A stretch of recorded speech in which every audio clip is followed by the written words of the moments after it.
Hello, my name is Daniel Daly, and welcome to the Basketball Soapbox. Thanks you guys for checking out the other videos on my channel.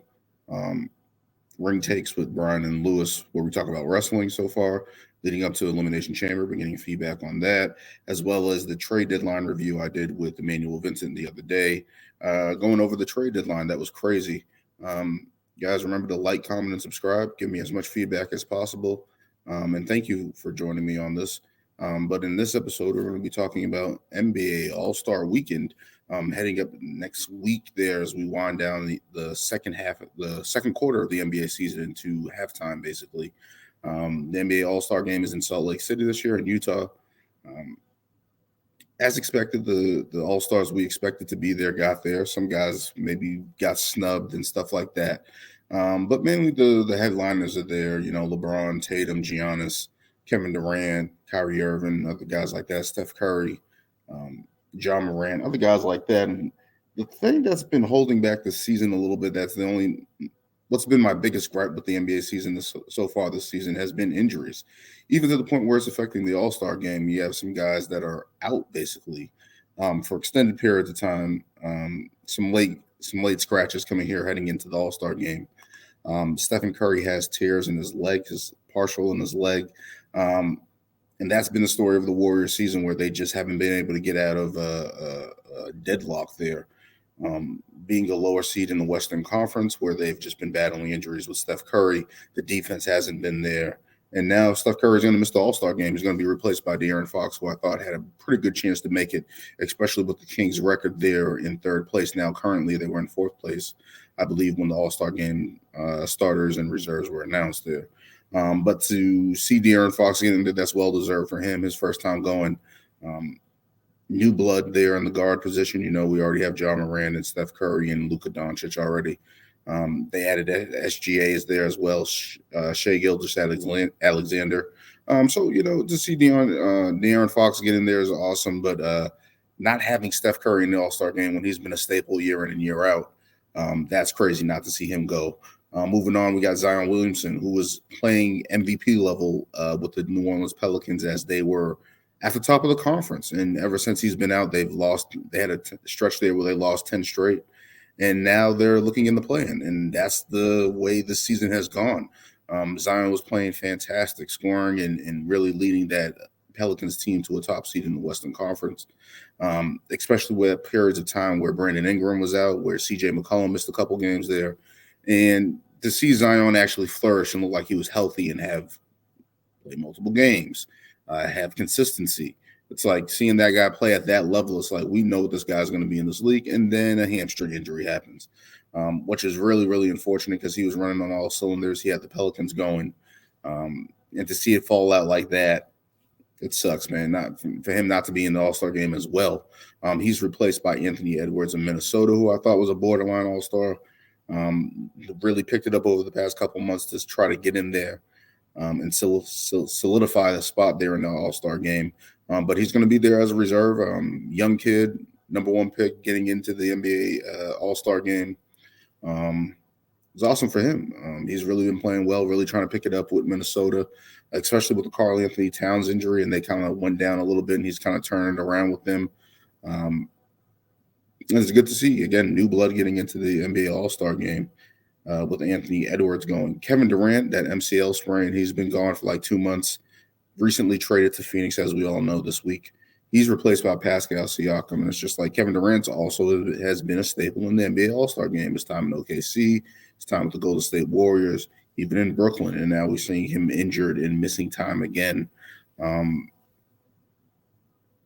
Even though he was selected for the Eastern Conference and just got traded to the Western Conference, Pascal Siakam, who I thought should have been an NBA All-Star, I felt like he should have been there somewhere. I know there's a number of forwards and guards that they can have, but he's been playing at the All-NBA level, despite Toronto being stagnant in the offensive end there. I thought he was good enough to make it, averaging 25, I believe, and just putting up some good numbers there in Toronto. Definitely should be an All-Star. Now he is. So we got some young bloods entering the game there in Salt Lake City. But it's just thinking about how the injuries have affected every team this season. Devin Booker just missed 2 months. James Harden and Tyrese Maxey has just missed 2 months out there in Philadelphia. In Boston, you have Horford down for a little bit. Now you have Brown out for a week or stuff like that. Robert Williams is trying to come back. You had Jimmy Butler miss some time for the Heat. It's just a mountain of injuries happening in the league right now, and it's just like, damn, like Memphis just lost Steven Adams. Like these guys, not even all stars, but guys that are starters in prominent roles on their team, guys are missing significant time. It's like Denver has been the only team to escape the injury bug when last year they were the team stricken with injuries. So when you're looking around the league, it's just like we don't really know what team is which and what they're going to do here going forward. But it's like, damn, like all these teams have been hit with injuries. Some guys are coming back now. Some guys just got hurt and now sitting out. Um, well, let's continue with the other guys that potentially might be out. LeBron James, who just broke the all-time scoring record for Kareem Abdul-Jabbar on Tuesday night. He left that game with a foot injury, it looked like, and Chris Haynes recently came out and said this is going to be a nagging injury, which is kind of expected with those type of foot injuries. Those really never go away at this point in the season, and that's going to be tough. And he can possibly miss the All-Star game. So we're seeing if he's going to play next week there before the All-Star game and see what to give it a go there. I can't even think of who's going to be his replacement if he's gone. This has just been crazy. And then we have Joel Embiid. He had a big game tonight against the Nets, 37-13. There was questions about his foot as well heading into the All-Star break. So we're going to see if he's going to be available. And finally, Jaylen Brown just got his face freaking broken by Jason Tatum off a scramble for a rebound. And it looks like he's potentially going to miss the All-Star game too. We'll see what happens. He's going to be reevaluated next week. But it's just like, damn, like all these injuries, all these freak injuries happening, and it's derailing the NBA season from that standpoint. Like there's still good basketball being played, still entertainment value there. But my only problem here, injuries, man. There's really holding a lot of teams back, really messing them up. When you think you just run down these teams. Milwaukee missed Drew Holiday and Chris Middleton for a significant amount of time. That affected their record and affected how they came out to start the season as well. And now you see Giannis leading that team. Philadelphia, I mentioned earlier, with James Harden and Tyrese Maxey, that's their whole backcourt, and it was gone. So they've been able to make some moves and on the fly and try to get it back together and try to get Harden back to an also NBA level as they head for the second half of the season. Looking at Phoenix, Devin Booker just came back from 2 months. Steph Curry has been out. Steven Adams is out. It looks like the Kings and Nuggets are the only two teams to avoid the injury bug here. Hopefully everyone can get healthy, but it's just like when you think about the All-Star game, you think about all the guys that were just standards there, staples there. Now, potentially these guys that are the standard of today's generation are missing the All-Star game. And it's just like, it's crazy and it's unfortunate. And hopefully guys are able to stay healthy for the second half of the season. It just sucks. As an NBA fan, you want to see Steph Curry, you want to see LeBron, you want to see Embiid, you want to see these guys be at their top level in the All-Star game and have fun. I think the game has gotten better, especially over the past couple of years, especially with the Kobe Bryant MVP award. They recently renamed that. That gives guys a little bit more edge. The charity to end the quarter victories by either team there. They pick a charity and decide which, and basically play out the quarter to see who wins the most money for charity there to go towards their cause in the town that they're in. So I think that's very important for the players there to do that. And also the target score. I feel like that's a very awesome touch on the game. Some people were saying put it in regular games. I'm like, I don't really agree with that. But the All-Star game, really, it just works perfectly. Basically, you have to score 24 and whatever the target score there is for the team ahead at that point in time. That's what the target score is. So it definitely gives a different vibe there. And I like how also that they're doing the pickup style game type mentality where it's only 30 minutes before tip off where they pick their players. So Team LeBron, Team Giannis will pick their players 30 minutes before the game tips off. That is going to be crazy to see, and this be the ultimate pickup game in the All-Star weekend. That's going to be awesome to see for sure. But as we keep moving on here, we have a 3-point shootout. I know that's not, people say contest. I say shootout from back in the day, early 2000s, late 90s, where that's what they called it, shootout. It's shootout, damn it. You're shooting the ball. But I'm not. 3-point contest is really taking over, and I feel like it's one of the better contests of All-Star weekend. where it's very competitive and challenging, and you're seeing guys just really shoot the ball, and it's just like you see guys like past winners like Ray Allen and Peja Stojakovic and all these other guys, Steph Curry and Klay Thompson going at it. So you see all these guys really shooting the ball, and this is a pretty good field. You got Tyrese Halliburton, who was 29th in three-point shooting, what makes with 129. He missed some time there, but still getting the invite there to go there. And I feel like he's a guy that was questioned about his shot entering the league. To see him really just come out here and now he's in the three-point contest where that was a question about his shot mechanics and all that, and can he get it off on this level? And the answer is yes, especially in Indiana. He's followed up by his teammate Buddy Hield, who is leading the league in three-point makes with 218 currently. Um, when you just think about Buddy Hield, I think he's reached the fastest to a certain amount of three-pointers, faster than Curry. He's really shooting the ball, primarily the three ball, and he's really letting it go right now. And to see him score like that, I've always liked his game. Even when he was at Oklahoma there in college, I'm like, this guy's going to be able to score on the next level, and he's showing that. His ability to transition and just knock it down the three rather than just be a regular scorer, high rate scorer there. To see him just shoot the three like that and be this efficient and really lead the league the past couple of years in 3-point makes, that's awesome to see from Buddy, man. He's really giving it his all right there. Next, we have Damian Lillard, who has been in there before. He's fifth in the NBA with 178 makes. He's one of the best shooters from deep. We all know Logo Lillard. So to see him really enter there, especially this deep, I believe he's been in a couple others, but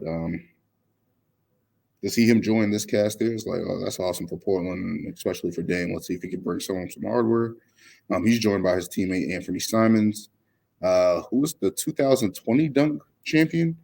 So I feel like that's forgotten because of course, the pandemic and stuff like that and how the dunk contest is going. But Anthony Simons was the NBA dunk champion in 2020. So he's second in the league with 193 makes. So to think about Portland and Indiana both having teammates there, really shooting the ball really well. So good for these teams here. And finally joined by the hometown kid, Lauri Markkanen, who is ninth, I believe, in 3-point makes this season. Yes, with 159 makes. So they have to get somebody from the hometown to come in there, and Lauri Markkanen able to step up, and we'll see what he'd be able to do with the 3-point contest. But yeah, I think this is either going to be a Buddy Hield situation, so I'm going to go with Buddy because I think he's has the ability to do that. I believe he's a 3-point champion too as well. I think 2020, if I'm not mistaken, but I'm going with the former champ, Buddy Hield. I feel like this is his type of thing, his type of contest. He's going to be able to shoot in rhythm and get off to a good stretch there to start that.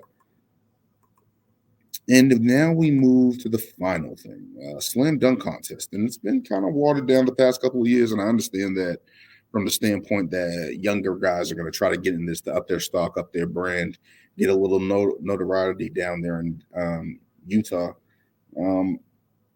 But there's just been always been talking about the star pack and the lack of star power there in the dunk contest. And it's like a lot of those guys that were in the dunk contest, that was to grow the game at the point in time and expand it and really put your name out there. That was one of the ways that you can do that, show that you're a prominent player, be in a dunk contest, be in this all-star weekend at some point, some form or fashion to be there.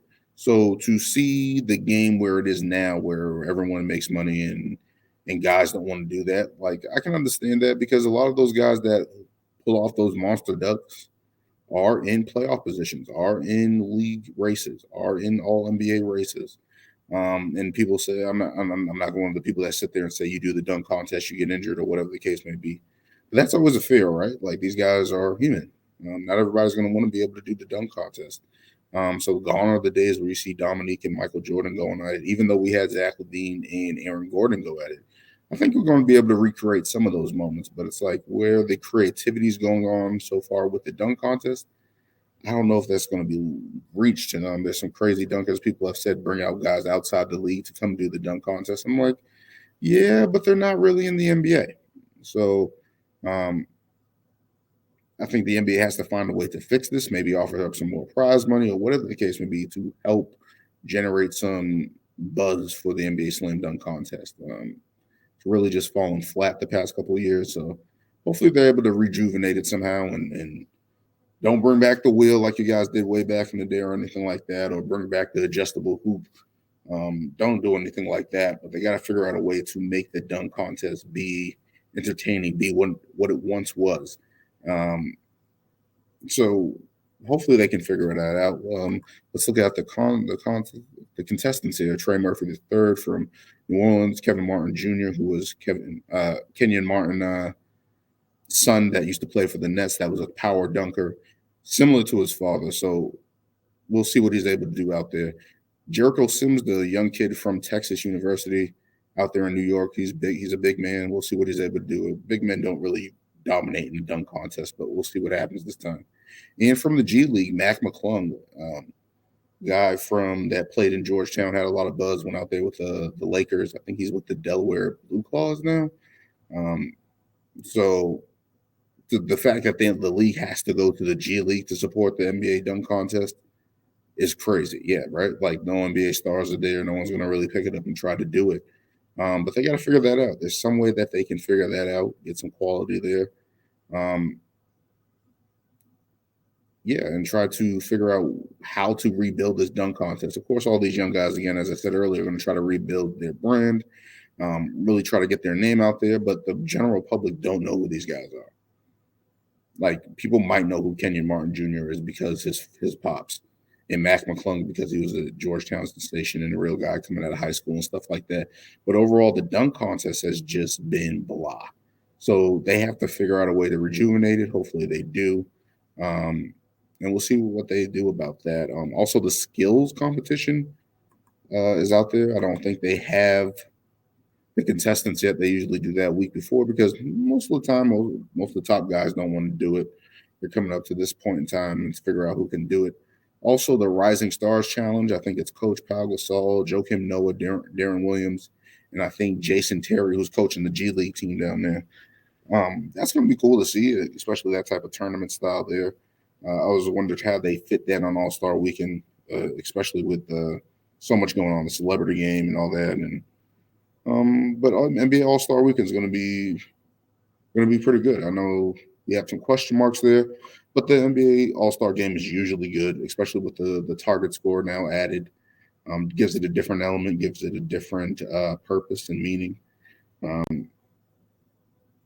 I feel like that game is going to be awesome, regardless of who's there or not. But it does suck that some of the stars aren't going to be there. I believe the 3-point contest is going to be pretty good as well, having that many snipers and sharpshooters there. And the dunk contest, we'll see if these young guys are going to be able to bring it and be able to put on a show. Hopefully, they're able to do that before all the changes happen here. So we'll see if they're able to put on a show and be able to dominate and be able to really pop the crowd at that point in time. And we'll see. Tough in this time to be that creative in the dunk contest. But let's see what these kids got, and we got to be optimistic about that. But that will do it for this episode of the Basketball Soapbox. I am your host, Daniel Daly. And again, check out all my other videos. I'll try to add playlists and stuff like that. But check out my wrestling podcast, Ring Takes with Brian and Lewis. And as always, check out the Basketball Soapbox on there. Remember to like, comment, and subscribe as well. That does help me figure out what you guys want to see. And I like interacting with a lot of the fans. That's always been one of the fun parts about this is interaction with you guys and figuring out what you guys like or not. But again, like, comment, and subscribe. And I'll talk to you guys in a little bit. Hopefully next week I'm going to be doing a recap of actually a preview of the Elimination Chamber with Brian and Lewis, hopefully, as well as I want to just talk about the second part of the season here as we head into after halftime and see what these teams are able to do, especially after the trade deadline and stuff like that, and give a gauge where it is in the Eastern Conference and Western Conference and who's in an advantage here, especially after all those trades. So we'll see what about that, and I'll try to get that up by next week. But thank you for joining me, and until next time.